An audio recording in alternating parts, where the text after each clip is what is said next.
As Black History Month comes to a close, I just want to take this point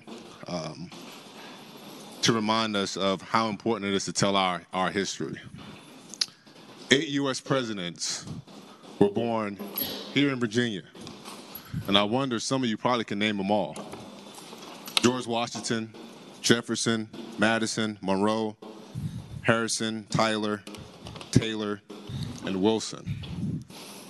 These men's names and their legacies will be known throughout time, throughout our state and our nation, for the legacies have given us our current disposition.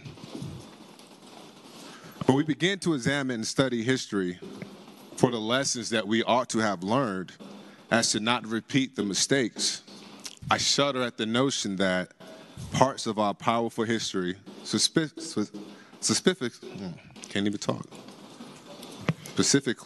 the contributions of African Americans in the Commonwealth. Madam President, the pursuit of happiness is embedded in the Declaration of Independence and reinforced in the United States Constitution. Each of us have endured our own pursuit to happiness. And for African Americans, that pursuit often lacked liberty. The same liberty that Patrick Henry shouted in St. John's Church here in Richmond in 1775 at the Second Virginia Convention. Give me liberty or give me death. Madam President, we Virginians share a powerful history that must be told in its totality in order to produce the next great leaders of tomorrow.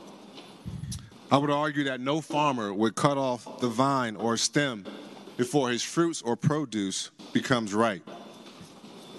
Our Virginia history is like the root that absorbed the nutrients from the stories of bravery, sacrifices, pain, triumphs, hate, racism, bias, setbacks, disappointments, persistence, love, humility, communication, and courage. You see, these stories are our history. They will help develop a generation that will protect the inalienable rights that give strength to all who pursue that happiness, the life, and liberty. We must not be afraid of our past, for God did not give us a spirit of fear, but of power and love and self-control. You see, we are Virginians, and as Virginians, we share a powerful history that is filled with beautiful truth and harsh facts. But we must not let the byproducts of fear, like guilt, shame, or deceit, cloud the pathway to a brighter future. Madam President, if I could bring your attention to a story really quick, and it's the story of Joseph, the son of Jacob, whose brothers sold him into slavery in Egypt. You see, Joseph was imprisoned in Egypt, and because he was the only one that could interpret the Pharaoh's dream, the Pharaoh made him second in charge of all of Egypt. A great famine would come, and Joseph's brothers, who sold him into slavery, came asking for help. They did not recognize Joseph as his brother, but in time, he revealed it to them. And then they were fearful. They spoke among themselves, asking, "What if Joseph holds a grudge against us for all the wrongs we did against him?" And Joseph replied to his brothers, "Do not be afraid. Am I in the place of God?" Then he reassured them and spoke kindly to them. Madam President, I ask, who amongst us can stand in the place of God? We are Virginians, and we do share a powerful history. 1619, the first enslaved African Americans arrived on these shores, the home of Sally Hemings, Henrietta Lacks, Booker T. Washington, and more. In the year 2000, a black woman was elected mayor of Hampton, becoming the first African American woman to do so. She sits among us, Senator Lott. In 2019, the first black woman was elected president pro tem of the Virginia Senate. She sits among us, Senator Lucas. In 2020, the first black woman was elected to lieutenant governor of Virginia.